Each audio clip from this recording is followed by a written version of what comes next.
Assalamualaikum warahmatullahi wabarakatuh.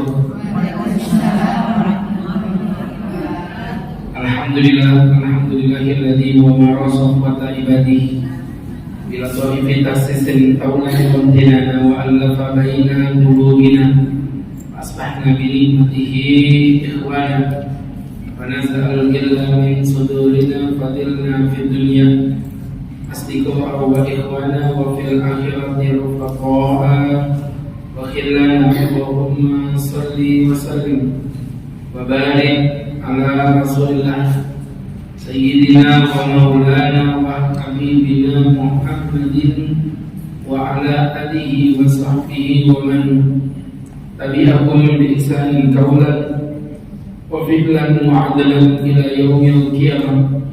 Yaqulullahu ta'ala fi kitabihil karim wa huwa asdaqul qailin biqaulihi a'udzu billahi minasy syaithanir rajim. Ya ayyuhalladzina amanu taqullaha wa qulu qawlan sadida yuslih lakum a'malakum wa yaghfir lakum dhunubakum wa may yuti'illah wa rasulahu faqad faza fawzan 'azima. Hadratul muhtaramin, bapak-bapak, ibu-ibu, jemaah kaum muslimin, jemaah kajian rutin kamus kajian muslimah Masjid Jabal Salam BDS 1 Balikpapan, Kalimantan Timur, Indonesia Raya yang berbahagia.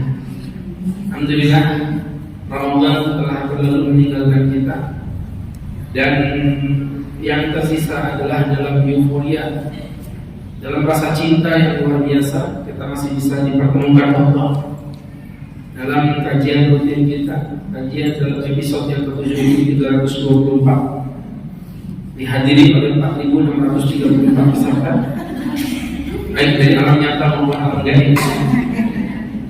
Jadi Masya Allah, memang betul Syawal itu adalah bulan yang tatawur, peningkatan diri, namanya tarkiyah.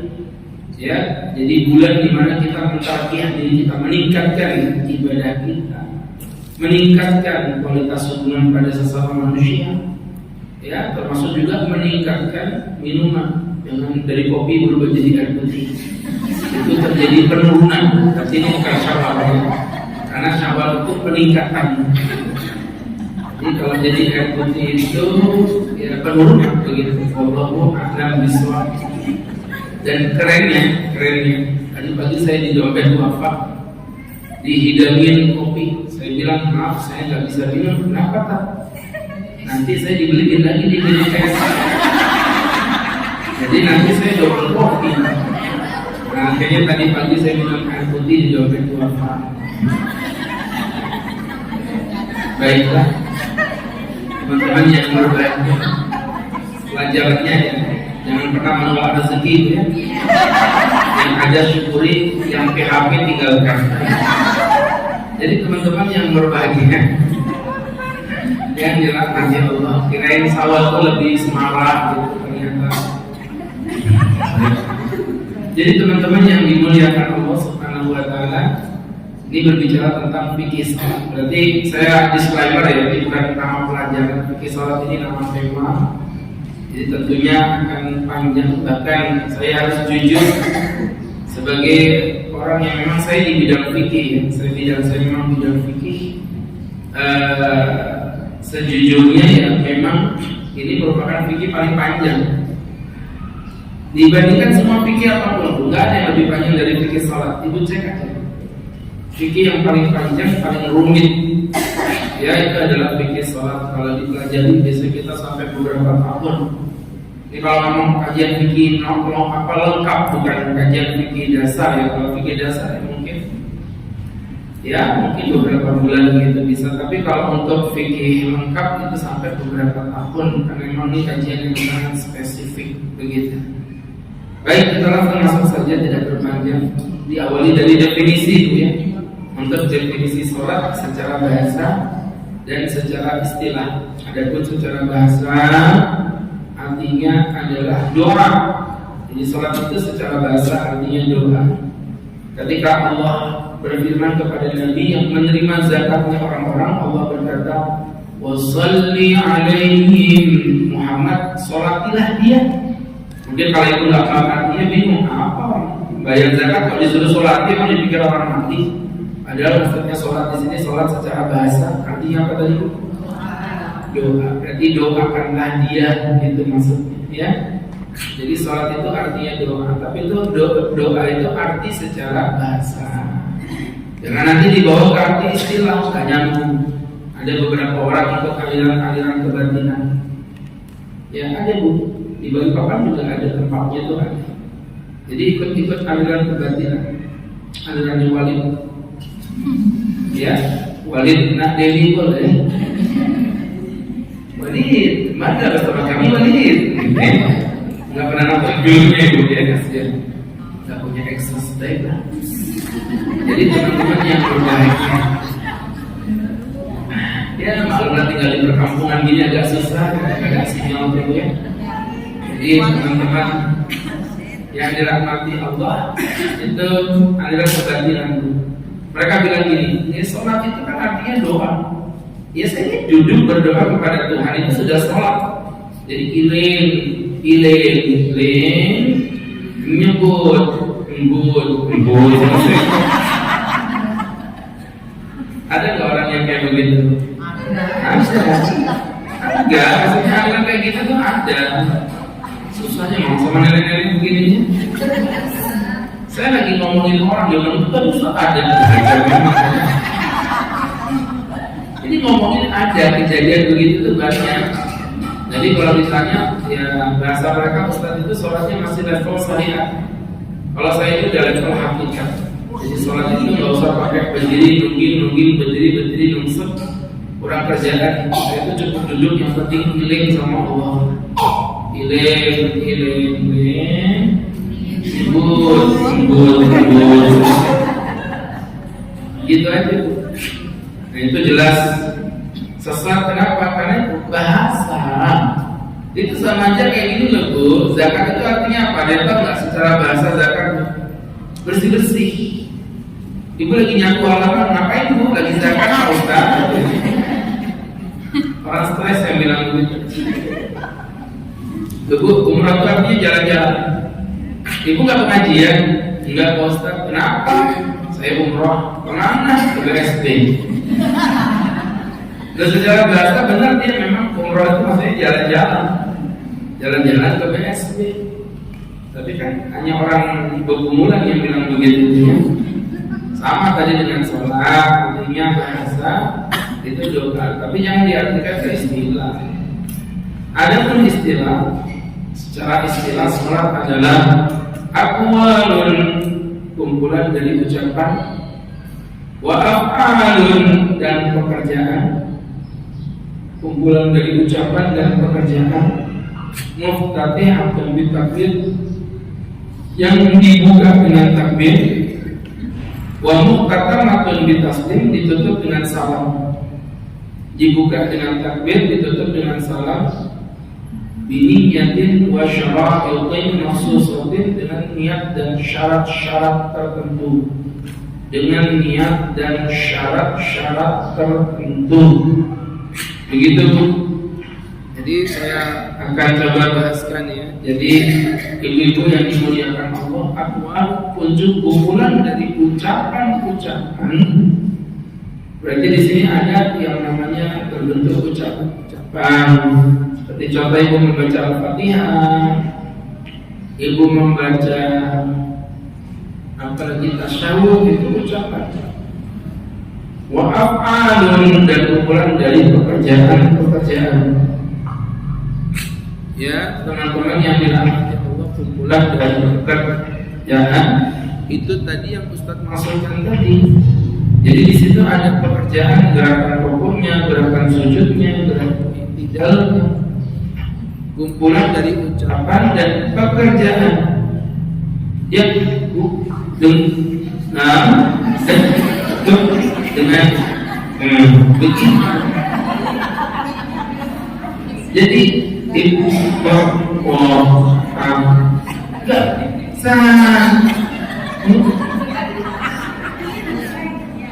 kenapa Bu?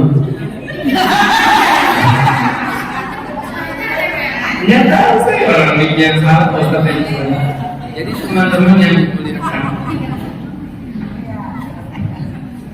Baik teman-teman yang dirahmati Allah Subhanahu wa taala.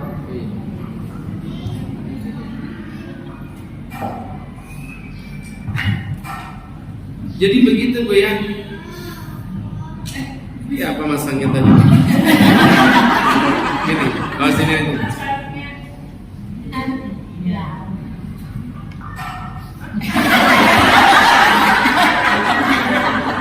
Jelas ya? Insya Allah.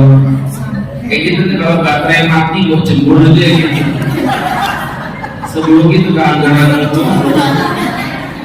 sudah kopi dipotong, baterai mati. Aduh ya Allah.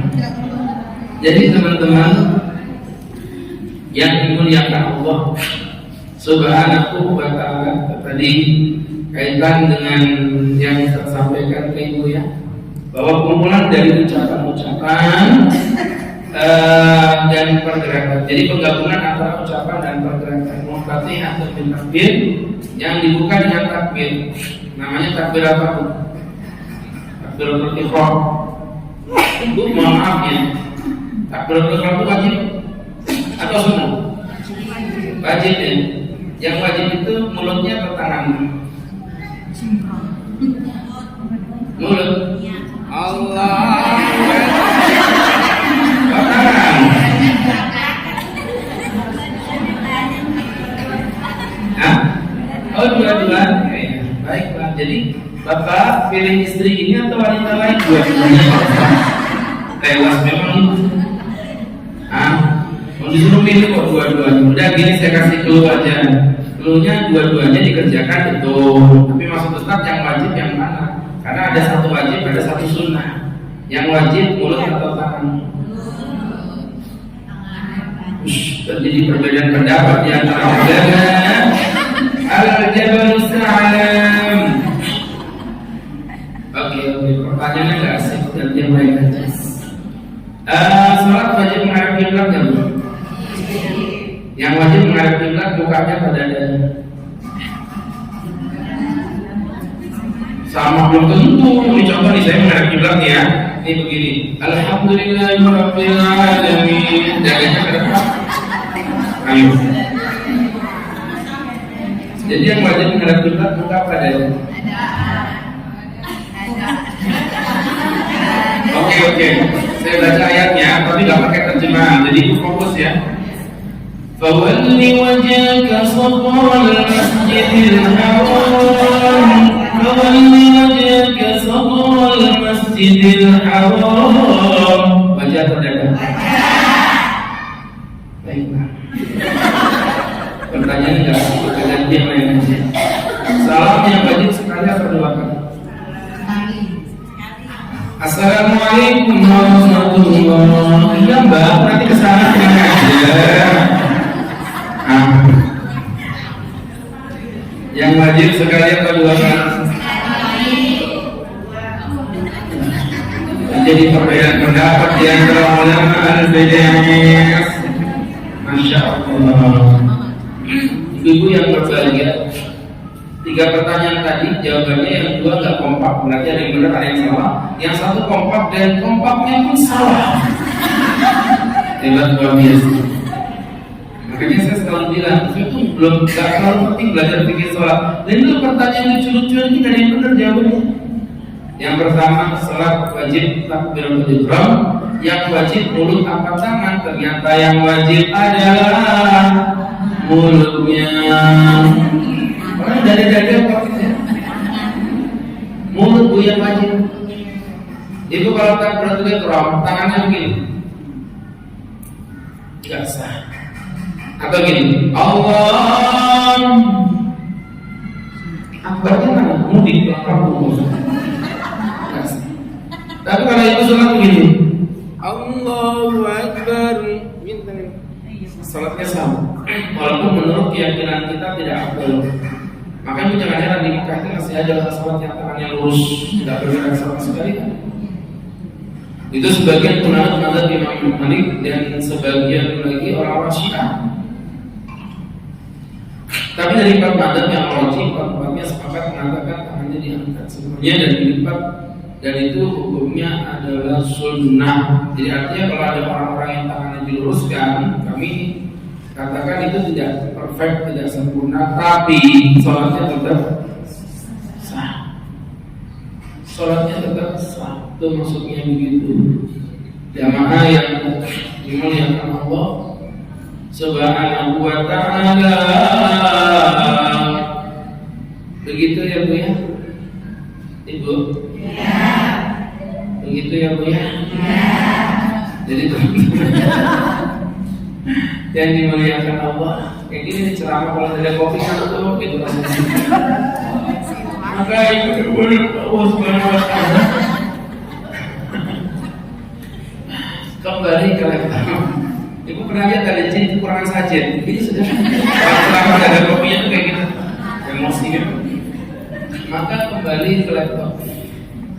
Dari apa yang Ustaz sampaikan, dari apa yang Ustaz jelaskan tadi, ibu-ibu yang dirahmati Allah. Jadi memang sholatnya mohon maaf sah, tapi tidak afdal. Kemudian yang ketiga, yang kedua, sholat wajib menghadap kiblat dan wajib muka pada dada. Ternyata yang wajib adalah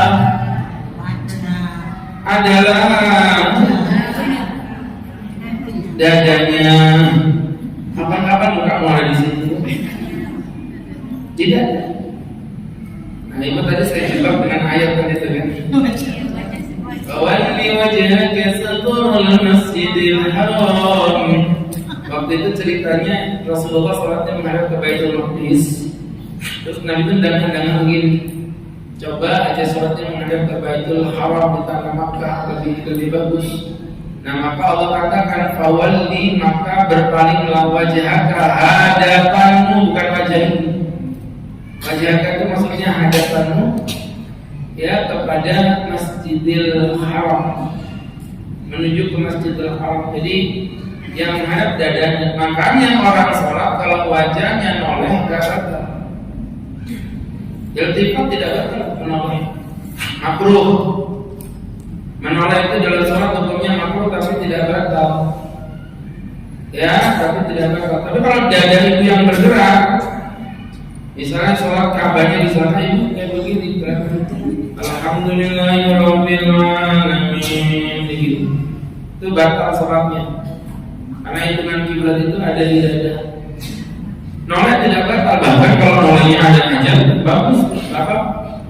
Ibu misalnya contoh yang sholat anaknya di belakang ada suara piring pecah, ibu kepikiran kan, ibu noleh ke belakang itu. Oh ternyata suami, biarin aja, lanjut sholat aja apa? Ya begitu. Jadi menoleh. Tapi kalau menolehnya nggak ada aja, tidak ada batal. Itu dulu ceritanya kan Nabi sakit, Nabi minta Abu Bakar, kamu yang imamin sholat ya. Tengah-tengah sholat, yang dasar Nabi kita ini luar biasa. Lagi sakit bu, Nabi keluar. Orang-orang pun memberikan isyarat, subhanallah. Maksudnya Abu Bakar di belakang ada Nabi loh, itu maksudnya. Subhanallah, karena Abu Bakar nggak merasa bersalah, dia noleh ke belakang. Di belakang ada yang begini, Nabi Muhammad. Maksudnya terusnya. Sama pula kalau sholat ibu lagi sholat tahajud, ya kan? Subhanallah, gue yang sholat tahajud jam 2 malam, suami keluar pakai jas wangi gitu, dia aku mau ngopi rumah jasnya.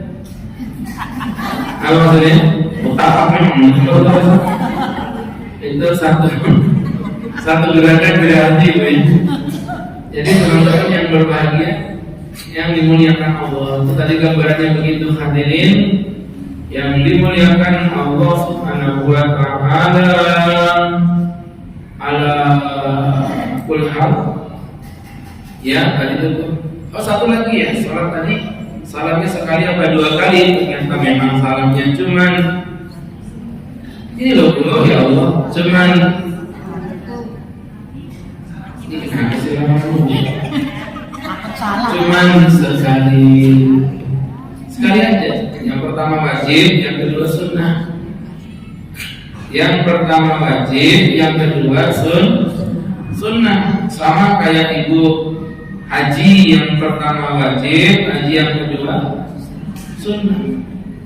Sama kayak kawin yang pertama wajib, kawin yang kedua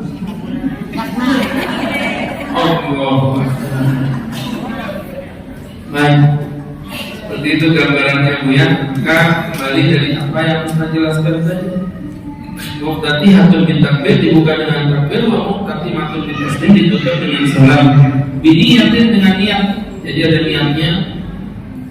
Kalau sholat tanpa niat ya berarti batal. Wa bi syara'itin maksusatin dengan syarat-syarat tertentu. Nah, jadi nanti ada aturannya. Syarat-syarat sholatnya itu apa saja? Itu ada aturan, nggak boleh sembarangan ya. Itu yang dimuliakan Allah Subhanahu wa ta'ala, syarat-syarat sholatnya. Oh Pak Ustaz, harus begini-begini, ya kita ikutin. Contoh misalnya sholat harus masuk waktu, itu nggak bisa Bu, walaupun beti ya. Apa beti? Beda tipis. Jam 12 ada, jam 12 kurang 3 menit. Sedangkan itu mau ke bandara. Saya mau sholat dulu kan ya, biar penting kesempatan sholat gak boleh. 3 menit aja Pak Ustaz gak boleh. Gak boleh. Ya, kalau mau bandara aja. Nanti sholat aja di bandara. Kalau yang memungkinkan sholat di pesawat. Ya teman-teman yang berbahagia dimuliakan Allah. Jadi intinya sholat kenapa nggak boleh ya? Karena ada aturan syariat yang dilanggarnya ya. Jamaah yang dimuliakan Allah Subhanahu wa ta'ala. Baik, jadi seperti itu Bu. Karena orang yang sholat tapi melanggar syaratnya ya otomatis wujuduhu ka'adamihi. Wujuduhu ka'adamihi itu maksudnya keberadaannya itu sama seperti ketidakberadaannya. Keberadaannya sama seperti ketidakberadaannya. Maksudnya ya enggak, ya jadi antara dia dengan enggak. Ibu sholat yang kayak enggak sholat, ya ibu enggak sholat ya kayak enggak sholat. Saya kasih contoh aja. Sholat itu kalau nggak ikutin aturan sia-sia. Sholat itu yang paling berat sholat apa Bu? Sholat fardu yang paling berat sholat apa Bu? Subuh. Apalagi subuhnya sholatnya ke masjid. Apalagi pas hujan, itu spesial orang-orang yang datang. Ya Bu ya, ketika datang ternyata cuma 4 orang. Satu jadi imam, makmumnya berapa Bu? 3. 1, 2, 3. 1, 2, 3. Yang sebelah kanan 2 makin duduk. Sholatnya batal nggak? Ibu punya ilmunya.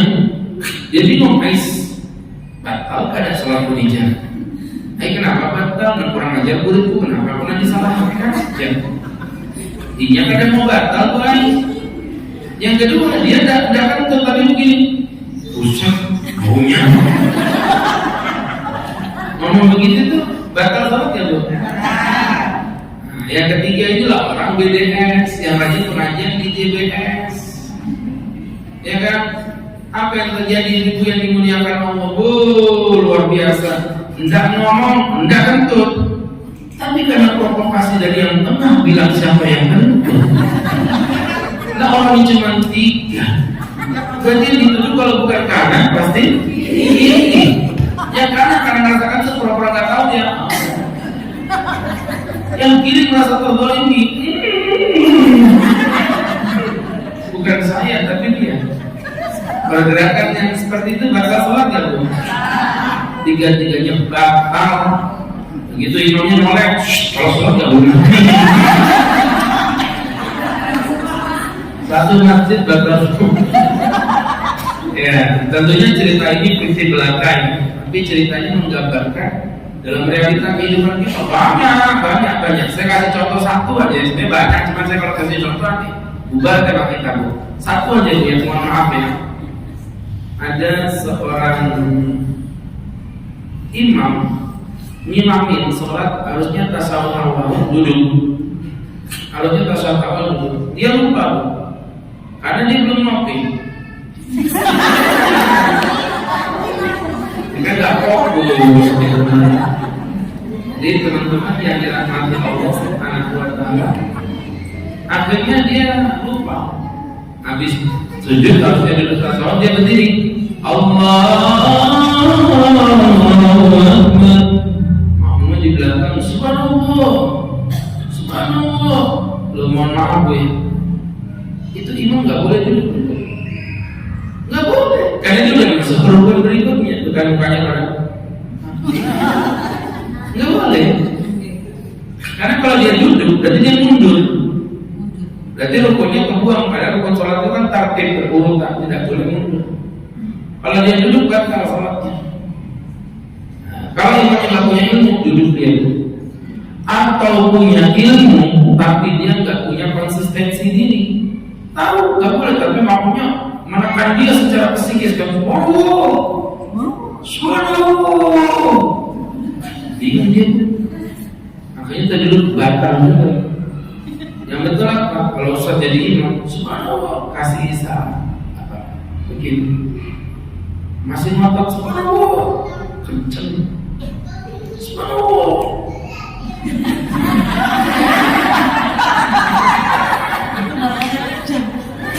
Itu bercandaan, jadi praktek itu. Ya udah kalau kamu yang bukan sudah nggak usah ikut aku lah. Daripada aku duduk, kau juga batal. Kalau kita duduk batal saja dia. Gitu loh Bu, itu kan namanya ilmu.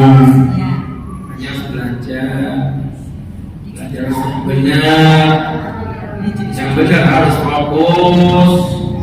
Biar fokus minum. Allahumma nyala Ustaz tuh. Baik. Padahal di diri tadi itu kopinya kopi kenangan lagi. Kenangannya sampai sini kasih teh kotak berlima. Baik. Jemaah yang dimuliakan Allah. Karena satu minum kopi sehari cuma 11. Ada prinsipnya udah ada lebih. Tapi minum kopi sehari 11. Tapi kalau minum di sini nggak minum lagi di tempat lain. Ya teman-teman, makanya tadi itu ditawarin kenangan, tolak, tempo. Baik, ibu-ibu yang berbahagia, itulah kehidupan, tidak ada yang pasti. Teman-teman yang dirahmati Allah Subhanahu Wa Taala, pelajaran dari kopi adalah yang pernah berharap dari manusia karena akan berujung dengan kekecewaan. Berharap dari Allah Subhanahu Wa Taala karena Dia menghadirkan kebahagiaan.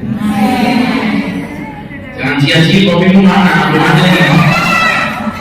Jadi teman-teman yang dimuliakan Allah Subhanahu Wa Taala. Baik ya, sekarang kita ngomong keutamaan sholat. Tentunya saya bahas keutamaan dari sisi fikih. Karena kalau kita dari sisi umum ya nggak habis-habis sampai bertahun-tahun. Kita ngomong dari sisi fikihnya aja. Teman-teman yang berbahagia, yang pertama, sholat menjadi imaduddin. Sholat sebagai tiangnya agama. Saya yakin, hakul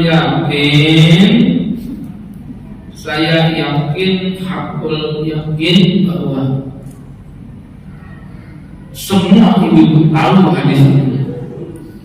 Ibu bahkan kalau perlu hafal hadis ini. As-salatu imaduddin, sholat adalah tiang agama. Faman hadama faqad hadama din. Barang siapa menghancurkan tiang maka dia menghancurkan agamanya. Itu hadis sudah masyhur. Tapi pernahkah ibu berpikir kenapa Islam menjadikan sholat sebagai tiang? Kebanyakan jawabannya karena tiang itu penting. Terus saya tanya balik, memang yang bukan tiang tak penting? Ibu bangun bangunan, memang tembok tak penting? Atap penting juga. Jadi artinya kalau dari situ kita belajar ya sama-sama penting. Jadi dalil mengatakan sholat sebagai tiang karena tiang itu penting. Kalau menurut Ustaz kurang tepat. Yang tepat kata sholat sebagai tiang maksudnya ibu-ibu coba cek satu-satunya ornamen yang tidak mungkin tidak ada dalam bab pembangunan, dalam urusan pembangunan itu adalah tiang. Kita tes ya. Ada nggak rumah tanpa lantai? Ada. Banyak di kampung-kampung itu cuma tanah aja.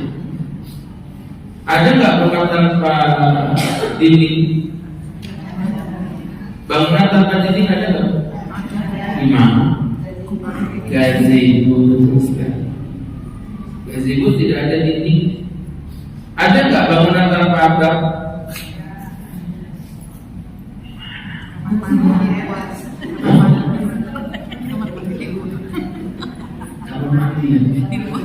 Kamar mandi itu udah datang ya? Di orang dari kanan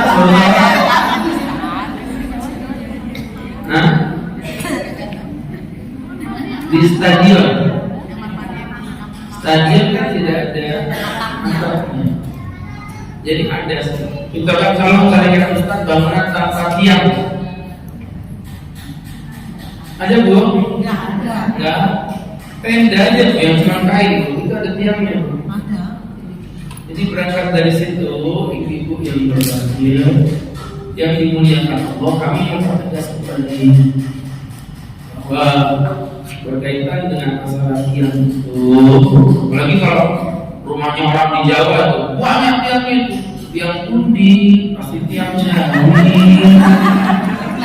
Di Jawa itu tiang banyak, tiang jawi, tiang Gresik, tiang Surabaya, tiang Lamongan, tiang Tuban. Jadi itu baru saya dari Jogja, liburan bulan Maret. Jadi Masya Allah, ibu kayak gak bisa lihat Ustaz bahagia gitu. Maunya ibu saya tuh kayak serius aja di masjid, bawa sikit subhanallah gitu aja terus kan. Terus gua pikir aku gak butuh hiburan gitu. Jadi Ustaz petangkan di atas pohon dikit gini. Ya enggak lah, jalan-jalan juga lah sebenarnya. Iya, jadi Masya Allah kemarin itu kesempatan ada jamaah tinggal di Jogja. Ustaz, ke Jogja aja, saya ada villa, nanti saya berpatin udah beli buat Ustaz mau berapa hari terserah Ustaz. Udah saya kira ke sana, itulah ngerasain liburan kampung lah istilahnya. Liburan kampung itu ya mohon maaf ada sampai Ustaz makan itu sampai ngantri, saking ramainya. Itu ngantri itu dari sini sampai gerbang kita. Serius? Namanya apa? Kopi kelopak apa itu? Udah orang gila aja. Aku nih Ustaz guys. Di Balikpapan semuanya punya akses. Lu bandara aja Ustaz nggak pernah ngantri. Bandara itu asal Ustaz ngomong ya sama apa namanya sama orang bandara, itu Ustaz langsung diluruskan aja masuk apa boarding pass semuanya nggak ada ngurus sama sekali. Artinya segitunya di sana Ustaz ngantri orang gila.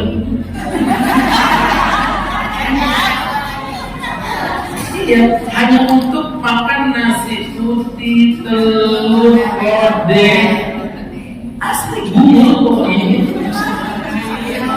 Sampai istri saya ketawa ya Allah segini. Gara-gara makannya di pinggir sawah. Jadi kita makan itu berdiri gini. Ismail mengerti kekakan.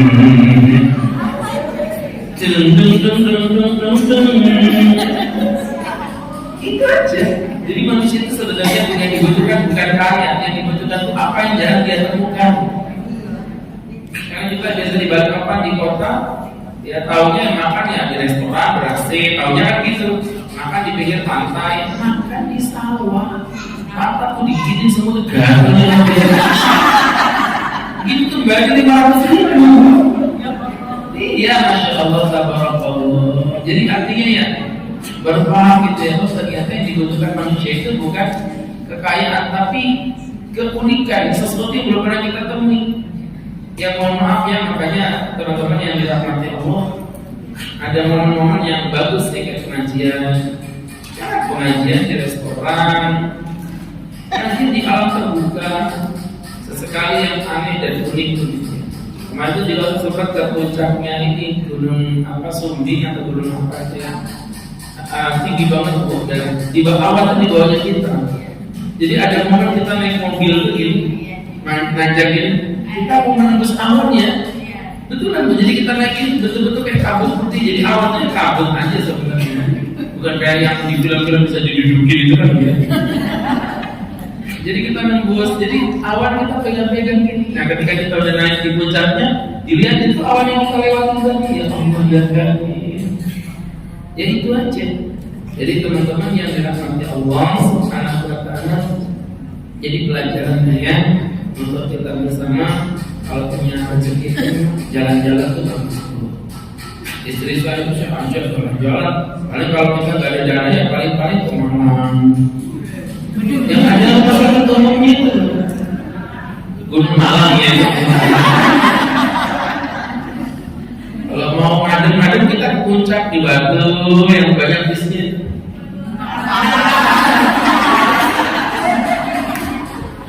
Malah tahun lalu saya ke Eropa, ke Turki. Ya Bu ya, kemarin ke Jerman, di Jalan Mangga. Ya Allah, ya Bu ya, diseringi dalam hati itu kalau ada rezeki, apalagi yang umurnya udah di atas 40 ya. Saya pernah kalau misalnya bawa materi, cuma saya lupa ada materinya Bu, materinya itu rahasia di balik 40 tahun. Nah, materi itu yang membuat Ustaz juga berubah mindset. Kalau dulu tuh mindsetnya ngumpulin duit ya, waktu masih muda di bawah 40 tuh senangannya ngumpulin duit, melihat angka jadikan itu bahagia. Sekarang enggak. Sekarang bahagianya menikmati apa yang kita punya. Ya, jadi mohon maaf ibu yang udah di atas 40 itu ibu jangan mau capek-capek kerja terus, dirubah mindsetnya. Ada momen-momen ibu harus bahagia. Bahkan kalau perlu gini, apa selama ini ibu jadi cita-cita, gak apa-apa bu, bulan duit 1 juta, 2 juta yang penting tercapai. Mohon maaf saya dulu kalau kecil lihat orang makan-makan di restoran-restoran tertentu, enak banget ini kalau disini. Itu semua saya cicipin semua, terserah duit mau berapa pun udah urus. Serius, apalagi kalau badannya pakai kiris, gak terasa. Kalau saya gini, lumayan habis. Makanya kalau liburan tuh gak pernah pakai uang, serius, selalu pakai kiris. Supaya apa? Supaya saya gak mau ngitung-ngitung duit. Saya maunya pokoknya bahagia aja, gitu, senangin aja hatinya. Ya, iya. Dan memang karena saya kan pecinta tinggi ya, saya suka tinggi ya. Jadi saya tuh kalau liburan lebih suka yang di atas di gunung-gunung, puncak-puncak itu senang. Dari dulu ya, Bu ya. Kalau dengan laut mungkin ya karena saya orang Balikpapan, jadi kayak kurang senang aja kalau laut. Ya senang, tapi maksudnya biasa aja. Kalau tinggi itu senang Bu, nginep di puncak yang dingin banget gitu ya. Senang banget ya, biar apa pikiran makin luas dan secara psikis yang saya pelajari sejauh mana mata memandang, cerdas itu orang gampang kita untuk menerima informasi. Makanya ibu ngeliatin saya itu, kenapa? Karena jarak ibu ke saya dekat. Ya kan, tapi kalau saya lihat ibu saya bahagia. Karena saya jarak saya sampai ke gang depan tuh kelihatan dan itu. Ya. Tapi udah ada kopi. Baik, jadi teman-teman ya dirahmati Allah Subhanahu wa ta'ala. Liburan bukan ibu ya, ke Jogja sana. Kemana kata saya? Baik, teman-teman yang dimuliakan Allah, itu tadi yang pertama Bu ya. Kenapa sholat disebut sebagai tiang? Satu-satunya orang yang tidak mungkin tidak ada dalam sebuah bangunan itu adalah tiang. Maka seperti itulah gambarannya tidak mungkin ada suatu beragama tanpa sholat. Ibu, saya bawa buku fikih sudah ini ya. Saya mau tanya ke ibu, ibadah apa yang tidak mungkin ibu tinggalkan selama ibu masih hidup? Tentu otaknya masih berfungsi. Itu selain sholat ya ada. Contoh, ibadah zakat. Ada nggak orang gambaran boleh meninggalkan zakat tanpa dosa? Siapa Bu? Ada lah, Bu, orang miskin. Yang miskin yang istiqomah dari kecil sampai tua miskin. Istiqamah. Kecil miskin, bapaknya miskin, kawin sama laki-lakinya miskin, punya anak 5-5-nya miskin, tinggal di kompleknya orang miskin. Itu namanya miskin yang istiqamah. Nah, ini orang begini ada gambaran meninggalkan zakat. Yang kedua, ada nggak gambaran orang boleh meninggalkan haji dan dia kaya? Siapa Bu? Orang hutan Bu, capek ngomong. Jawab gitu loh, salah-salah biarin aja diem. Jawab, kayak gini yang pernah liburan kayak gini. Kalau terlalu libur, padahal di rumah ada pada di dapur gitu kan. Ibu, siapa orang yang boleh tinggalin haji? Dan dia kaya. Orang sampai permanen. Ibu tahu di dalam haji itu ada aturan Bu. Beberapa penyakit yang saya nggak mau menyebut ya, takutnya itu tersinggung. Penyakit-penyakit yang memang ini secara haji dilarang, udah nggak boleh masuk Mekah. Biasanya kebanyakan penyakit gagal organ Bu ya, itu semuanya itu di sini. Nah itu ibu cek aja ke mana sih ada kartu kata saya dan sekarang kami tetap untuk hati-hati. Makin ketat. Jadi dulu yang mau berangkat haji tolong kesehatannya dijaga, karena sekarang sudah ada Kementerian Haji di Indonesia itu. Kementerian Haji sudah ada pecah dari Kementerian Agama dan pisah. Nah itu nanti katanya ke depan lebih ketat lagi untuk orang-orang yang punya penyakit tertentu nggak bisa berangkat haji. Ya begitu Bu ya. Jadi teman-teman itu karena aduan dari pemerintah Arab Saudi yang bingung melihat di sana banyak sekali pasien-pasien orang Hindu. Ada yang dari datang sampai pulang di rumah sakit aja, orang ada ya. Ya sebenarnya bukan salah kita juga, kan salahnya dia masih hidupnya terlalu lama kan, sampai 30 tahun. Jadi ibu yang berbahagia, yang dimuliakan Allah. Tuh, nih penyakit tertentu tak bisa haji. Ada nggak gambaran orang boleh meninggalkan puasa tanpa qadha seumur hidup? Siapa?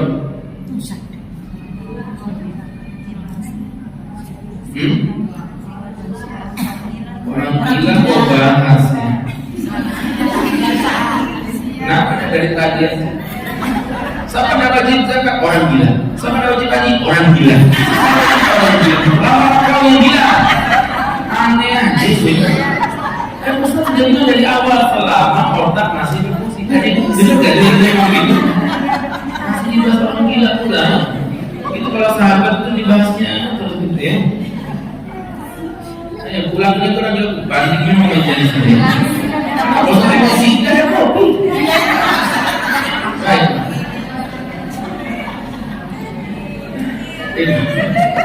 Ibu, pokoknya 2 pekan ke depan kalau guna lagi minum kopi dari rumah sudah terlalu sakit hati di sini. Jadi kembali lagi, laptop nggak salah kalau di 2 minggu depan kopinya nggak diminum, maaf ya. Kalau pikir aku sakura hati.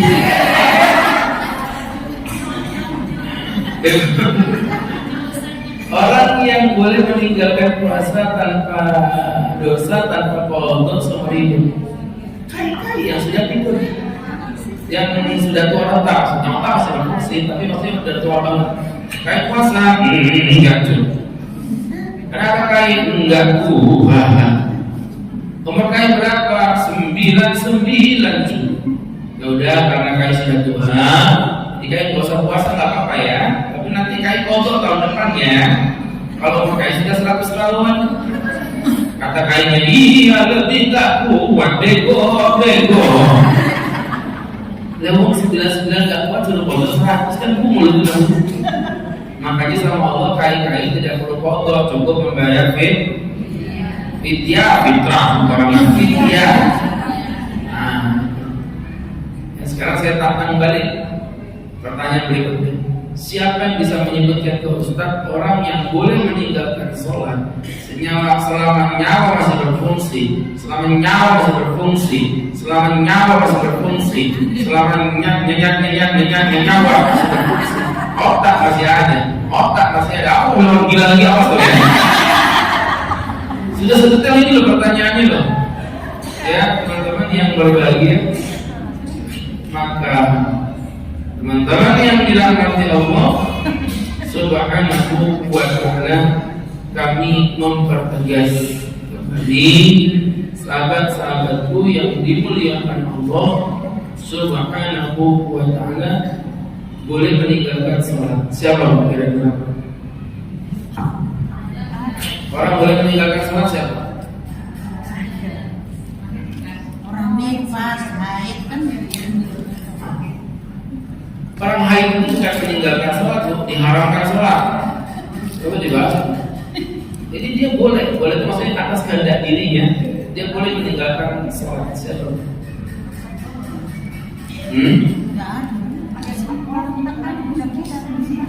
Ya, orang sakit tetap sholat tuh, cuma sholatnya berubah jadi lebih ringan, berdiri jadi duduk, gitu aja. Betul. Orang pikun kan sama dengan orang gila tadi. Berarti jangan lepet-lepet lagi gila. Ya kan pikun, kalau pikunnya sama hilang ingatan kan sama orang gila. Anak kecil juga sama orang gila, otaknya nggak berfungsi. Orang sebelum itu wajib sholat tuh. Serius, cuma gini aja di sholatnya. Walaupun hanya matanya dengan semampu sebisanya. Tetap sholat. apalagi masih bisa gerak-gerak tangan, ya tetap sholat gini-gini tetap normal. Dan jadi ibu tidak ada, semua orang selama nyawanya masih ada, otaknya masih ada, tetap wajib melaksanakan sholat. Keringanan, oke, sholat berdiri, kakiku ke bawah, duduk, papak aku disulat, tidur miring, aku kejepit pintu, tidur telentang, punggungku ketabrak gojek, pakai isyarat, aku setrum udah bisa gerak, pakai hatiku nggak berfungsi, panggil ustaz, kita sholati, kita sudah mati. Apapun yang terjadi, sholat itu tetap nomor 2. Nomor 1 syahadat, sholat zakat, puasa haji. Tak pernah TPK orang-orang. Jadi itu yang lagi. Ini udah batin. Saja nih sih goblok ki sapa.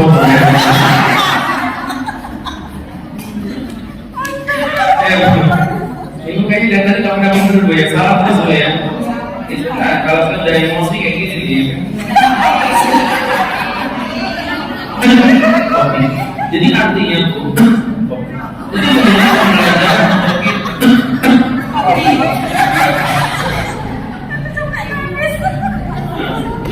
jadi teman-teman yang dirahmati Allah Subhanahu wa ta'ala, ini tentu menjadi sebuah hikmah dan pembelajaran bagi kita bersama ibu-ibu yang dirahmati Allah Subhanahu wa ta'ala. Ala kulli hal ya, teman-teman yang dimuliakan Allah Subhanahu wa ta'ala, kami mempertegas kembali ibu-ibu yang dimuliakan Allah Subhanahu wa ta'ala bahwa sholat itu tidak bisa ditinggalkan. Itu poin pertama. Yang kedua, sholat sebagai pembeda antara orang kafir dengan orang Islam.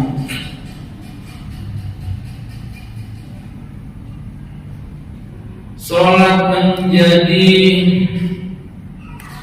pembeda antara orang kafir dengan orang Islam. Maka ibu-ibu yang dimuliakan Allah Subhanahu wa ta'ala, gimana ya bahasanya ya? Apakah orang yang meninggalkan sholat berarti dia kafir? Jawabannya tergantung. Ibu-ibu dilihat dulu, enggak sholatnya ini kira-kira mohon maaf apa motifnya gitu ya. Kalau motifnya dikarenakan juhud dan menentang, maka ulama sepakat menghukuminya sebagai kafir. Menentang itu contohnya gini, kamu nggak sholat mesti ngapain sholat? Sholat itu tak nanti. Kafir. Ya ini mau apa lagi? Udah nyata-nyata mengingkari kewajiban sholat.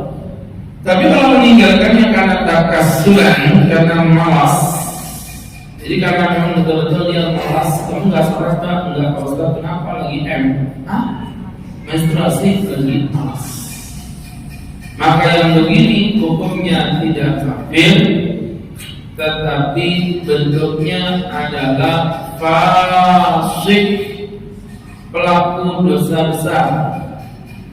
Kami mempertegas kembali, namanya pelaku dosa besar.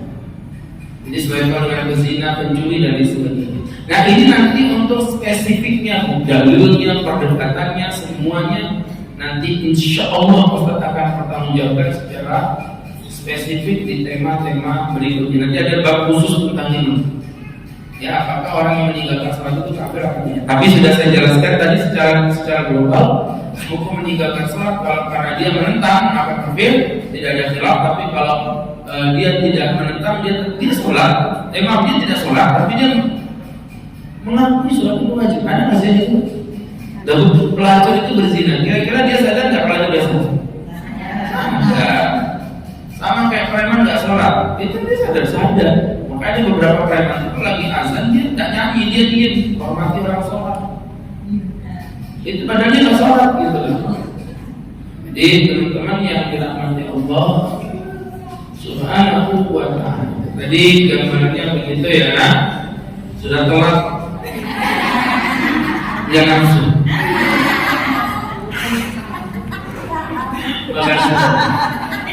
Jadi kita stop perlahan. Jadi teman-teman yang dimuliakan Allah Subhanahu wa Ta'ala, kami mempertegas tadi dari apa yang Ustaz sampaikan tadi, jamaah yang dirahmati Allah Subhanahu wa Ta'ala, sahabat-sahabatku yang dimuliakan Allah Subhanahu wa Ta'ala. Ya begitu tuh yang kedua. Yang ketiga, salat sebagai amal ibadah yang pertama kali dihisab oleh Allah. Jadi amal ibadah yang pertama kali dihisab oleh Allah. Hisab itu kata maksudnya. Dihisab itu maksudnya adalah ibadah yang pertama kali dimintai pertanggungjawaban oleh Allah. Inna awwala ma yuhasabu linnas yaumil qiyamah, amal ibadah pertama kali dihisab oleh Allah di hari kiamat as-shalah, adalah salat. In salat, jika salatnya baik, faqad aflaha wa najah, maka dia telah menjadi orang-orang yang beruntung.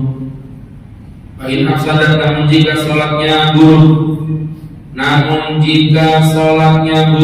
buruk, faqad khaba wa khasar, maka dia telah menjadi orang-orang yang merugi. Jadi artinya ibu-ibu yang dimuliakan Allah Subhanahu wa Ta'ala, kami mempertegas kembali ya, jika salatnya baik maka yang lain akan dianggap baik sama Allah. Ibaratnya zakat ibu masih kecampur-campur ya, ada riak-riak sedikit begitu ya. Haji ibu campur sombong-sombong sedikit, itu masih bisa diampuni asalkan sholatnya betul-betul memang ada baik. Itu poinnya. Teman-teman yang dirahmati Allah Subhanahu wa Ta'ala. Kemudian berikutnya teman-teman yang dirahmati Allah Subhanahu wa Ta'ala,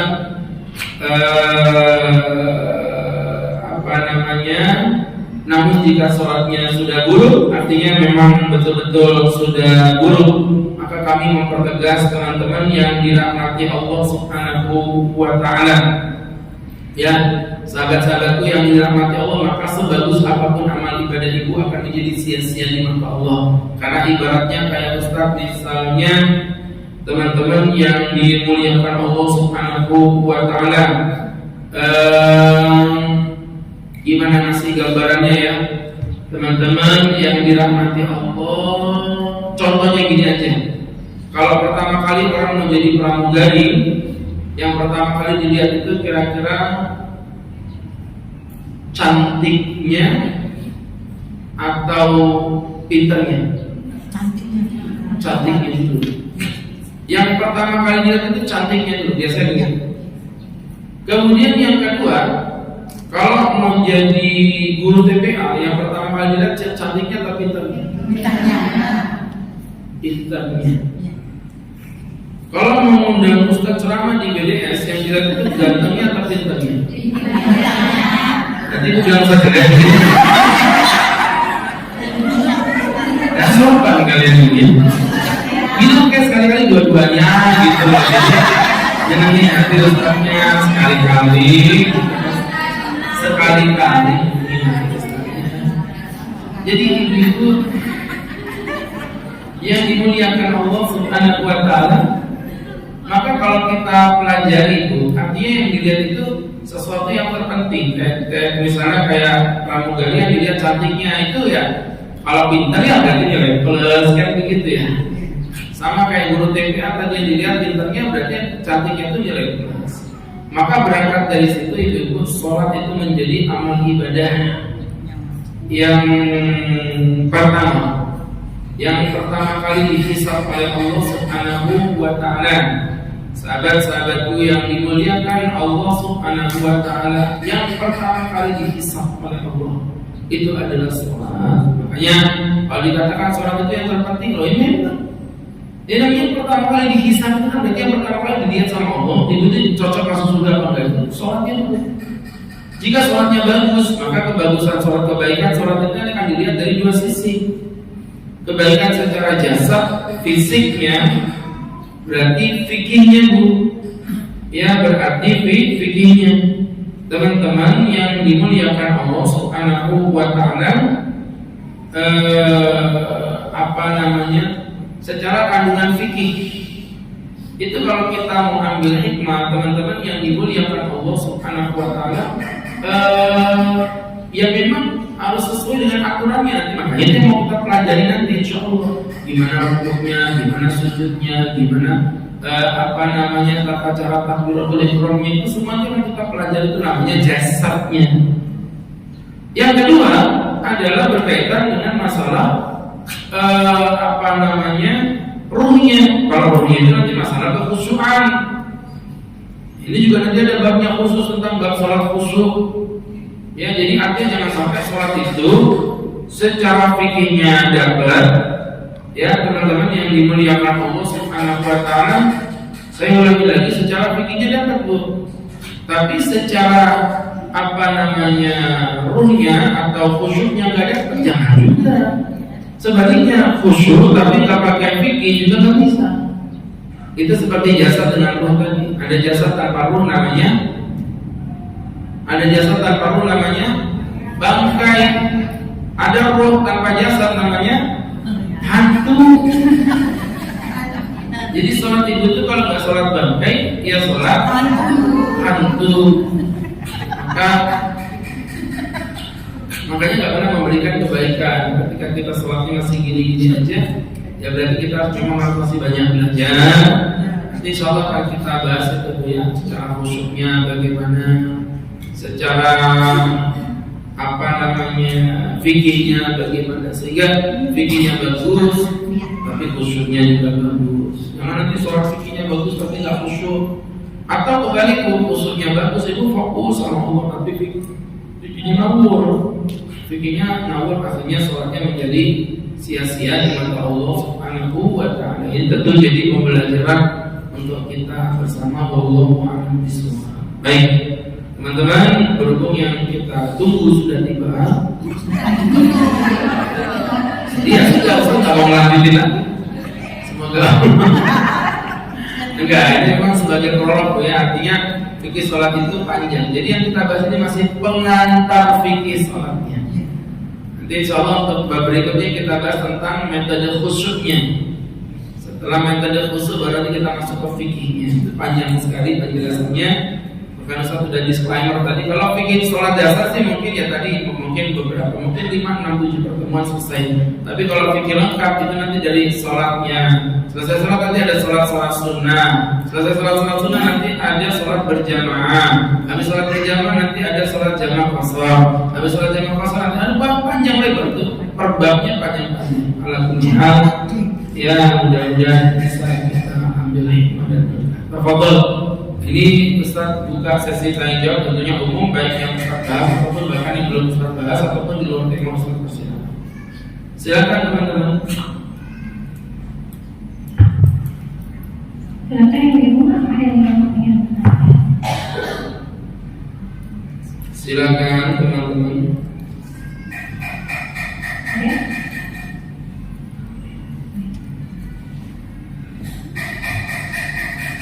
Boleh berkaitan tema, boleh di luar tema.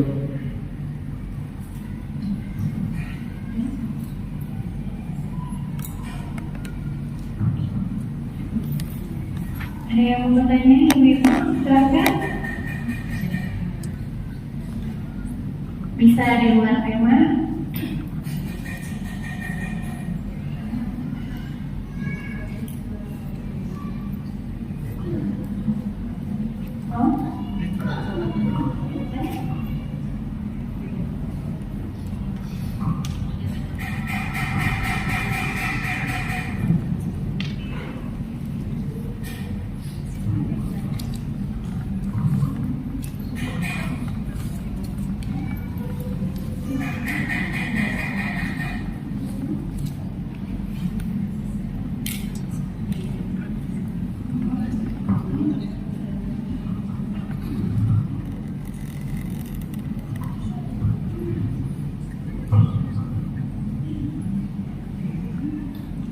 Silakan.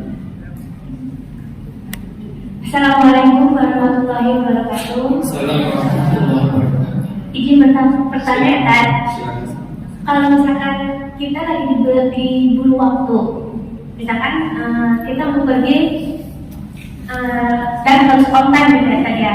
Tapi saya pengen sholat dulu di rumah. Nah, saya lihat di HP itu misalkan zuhur itu jam 12:15 menit.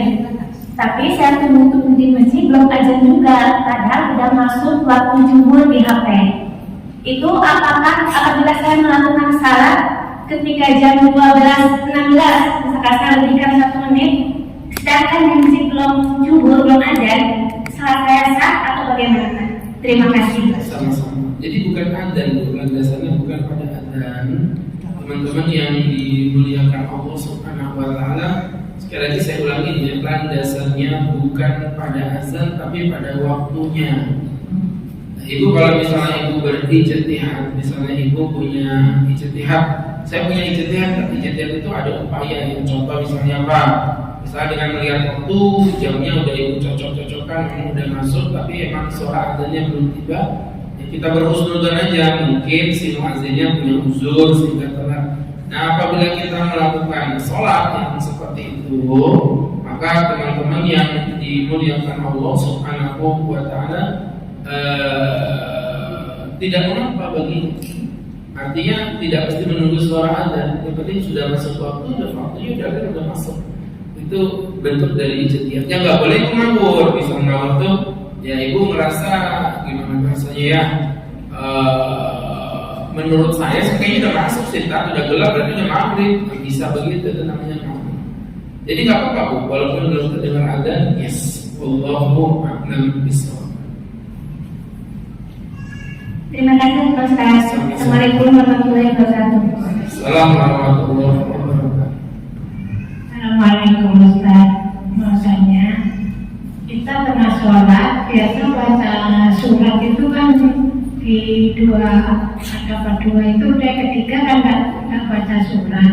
Tapi kita lupa membaca surat, itu nggak saya Ustaz. Yang ketiganya itu. Enggak, membaca surat itu kan hukumnya pertama sunnah ya, bukan kewajiban. Jadi kalaupun nggak dibaca pun aja nggak apa-apa. Apalagi cuma ibu baca, menyelisih aturan iya, tapi kalau sampai dikatakan membatalkan tidak. Artinya kalau ibu misalnya membaca di rakaat ketiga, ya memang menyelisih aturan. Dia tidak sesuai dengan tuntunannya, tapi apa itu membatalkan tidak sama sekali. Dia tadi bisa menggunakan bahasa kasarnya tadi, lawang nggak dibaca aja ya rapok, apalagi ibu baca, itu lebih nggak apa-apa. Wallahu a'lam bishawab. Assalamualaikum Ustaz. Saya pernah mengerjakan sholat, terus waktu rakaat kedua saya lupa tahiyat awal, terus mengerjakan ke rakaat ketiga dan pertengahan sholat itu saya baru ingat belum duduk. Terus itu gimana? Terus saya batalin lagi, saya ulang lagi.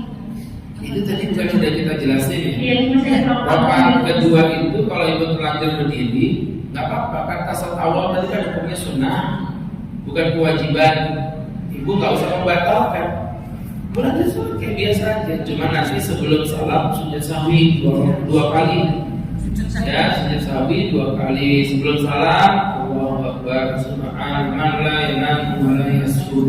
Allahu Akbar, Allahu Akbar, sujud lagi subhanallah la yanamu wa la yasjud. Sekali mau 3 kali boleh.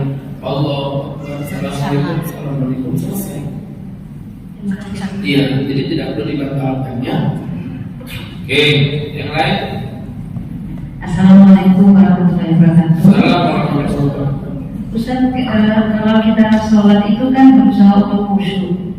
Nah, saya pernah itu bertanya oleh salah satu ustaz bahwa kalau untuk meraih khusyuk itu kan kadang-kadang kita lebih enak dengan memejamkan mata. Ternyata jawabannya bahwa kalau kita memejamkan mata itu makruh ya Ustaz. Betul. Pejam mata itu hukumnya adalah makruh. Kenapa hukumnya makruh? Karena menyelisih sunnah. Sunnahnya kalau sholat itu adalah menghadap ke bawah ke tempat sujud. Jadi karena ada hadis untuk menundukkan kepala, ya teman-teman yang dimuliakan Allah Subhanahu wa taala, andai kata gitu ya, sahabat-sahabat itu yang berbalik kemudian dia malah kejem, itu menjadi aturan. Makanya tadi disebut hukumnya adalah makruh begitu ya. Jadi kembali lagi kami pertegas kembali, nggak boleh itu kejem, kecuali kalau dalam momen-momen tertentu. Ya, saya ulangi lagi, dalam momen-momen tertentu di mana kalau ibu tidak kejem, ibu susah untuk fokus. Misalnya di mana kayak anak ibu, cucu ibu lagi ribut ramai di depan ibu kejemin mata, itu tuh kondisi tertentu namanya. Tapi kalau kondisi yang real, yang realita nggak boleh diupayakan untuk tidak kejam ya. Jadi seperti itu gambarannya. Wallahu a'lam bishawab. Baik. Ada yang lain? Silakan.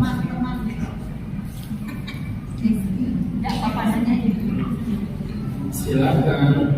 Assalamualaikum Pak Ustaz. Mau saya ini kan dulu pernah sakit, apa itu pendarahan terus menerus gitu loh. Iya. Selama bertahun. Jadi yang nggak 2 tahun berjalan terus Pak, sebulan sampai 2 minggu, terus 6 bulan sih.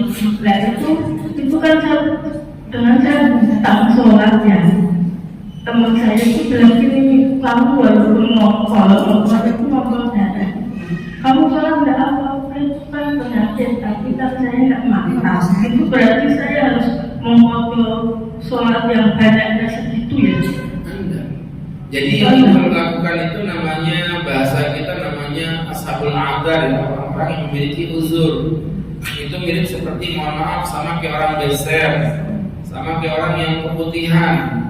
Itu kan keluar barang najis dari kemaluannya, maka itu namanya ashabul a'dzar, orang-orang yang mendapatkan daripada uzur. Itu nggak apa-apa ibu sholat dalam kondisi darahnya keluar seperti itu, diperbolehkan. Tapi karena waktu saya nggak yakin orang itu kayak darah, di darah itu banyak darah, jadi saya nggak yakin, saya nggak berani sholat. Salah. Harus sholat. Iya, kan kita sepakat tadi bahwa tidak ada gambaran orang boleh meninggalkan sholat dalam kondisi apapun selama nyawa di dalam badan, otak masih berfungsi. Tadi yang setel total aja, ya Bu ya, tadi masih wajib hukumnya untuk melakukan sholat, begitu gambarannya. Jadi saya harus mengfoto sholat. Iya, kan itu bukan masalahnya, bukan sholat ibu batal, sholat ibu tidak ada tadi kan. Iya. Nah itu tadi kesalahan, harus difoto. Jadi tiap sholat 5 waktu mengfoto, misalkan duhur yang duhur, Enggak begitu. Foto itu ikan sepat, ikan gabus, makin cepat makin bagus. Jadi nggak mesti nunggu duhur ketemu duhur, enggak. Ibu foto sekarang duhur asal maghrib bisa 1 hari sekaligus bisa. Itu. Terima kasih Pak Ustaz.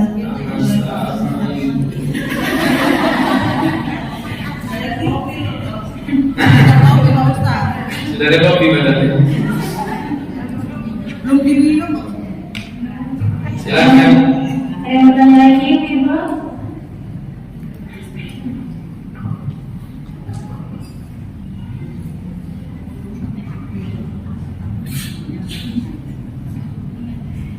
Assalamualaikum warahmatullahi wabarakatuh. Assalamualaikum.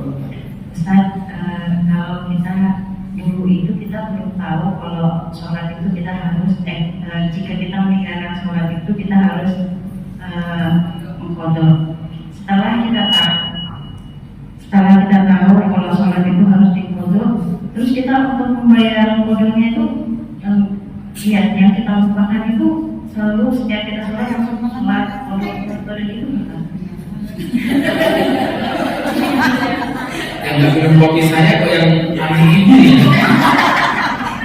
Karena dijelas barusan tadi sama. Jadi kesimpulannya tadi sudah saya sampaikan bahwa qadha itu tidak mesti harus pada waktunya. Prinsipnya ikan sepat, ikan gabus semakin cepat makin bagus. Contoh misalnya ibu saya mau mempercepat qadha saya. Dia bisa contoh dalam 1 hari itu saya ada 2 waktu yang saya kosontak, misalnya subuh sama asar. Saya ulangi subuh misalnya sama isya. Habis selesai subuh ibu mengqadhanya, atau habis selesai asar selesai isya ibu mengqadhanya. Sekali qadha 5 kali sholat juga boleh, nggak mesti pada waktunya. Ya nanti ada sih bab qadha itu ada Bu ya. Jadi spesifik dengan aturan-aturannya. Tapi Ustaz sudah menjelaskan kesimpulannya bahwa qadha tidak wajib dilakukan di waktunya. Allahu a'lam. Terima kasih Ustaz. Assalamualaikum warahmatullahi wabarakatuh. Balik kasih Waalaikumsalam. Yang di belakang tuh.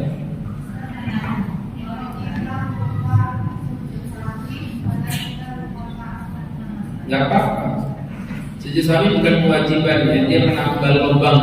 Nah, jadi kalau misalnya ibu tidak sujud sahwi, menurut pendapat yang rajih, karena ada khilaf di situ, salatnya tetap sah. Ya, wallahu a'lam bishawab. Nambahin Ustaz. Silakan. Masih soal qadha, ada yang menyampaikan bahwa kita bisa mengqadha sholat-sholat kita itu pada bulan Ramadan Jumat terakhir. Itu menurut Ustaz gimana? Ya, yang tanya saya, tanya yang ngomong. Lihat dari mana dalilnya kan dia juga tanya ke saya nggak pernah ngomong itu. Jadi artinya tanyakan kepada yang ngomong dasar dalilnya apa, gitu kan? Kalau masalah dasar dalil saya mengqadha, saya punya dalilnya. Mana siya sholat barang siapa yang lupa dan meninggalkan sholat, kalau dia idza dzakara, maka adalah dia mengqadhanya kapanpun dia mengingatnya. Itu dalil saya. Makanya saya perintahkan ibu qadha sesuai dengan jumlah yang ada. Tapi kalau ada yang bilang nanti bisa qadha di hari Jumat terakhir bulan Ramadan, itu harus mempertanggungjawabkan dengan dalil. Ya, kalau memang ada dalilnya, ya kami akan terima. Tapi kalau nggak ada dalilnya, tahu dari mana? Ini kan perkara gaib, toh. Beda dengan perkara yang memang indrawi bisa disentuh. Itu kita bisa berijtihad. Tapi dalam perkara yang bersifat seperti ini, itu menurut Ustaz pribadi ya Allah alam itu kayaknya kurang tepat ya. Begitu Allah alam. Makasih Ustaz. Sama-sama. Satu terakhir boleh? Silakan.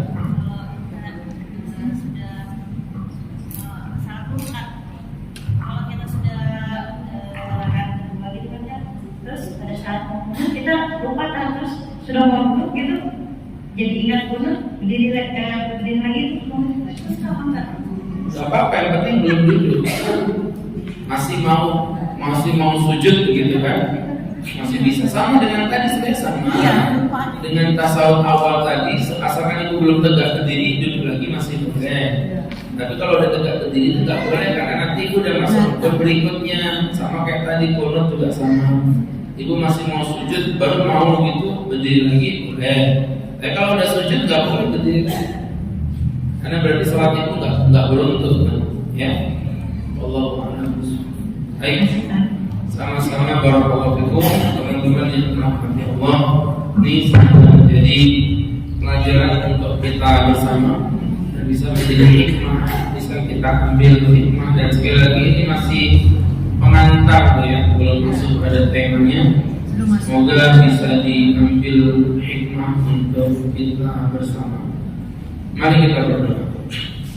Amin amin alhamdulillah rabbil alamin.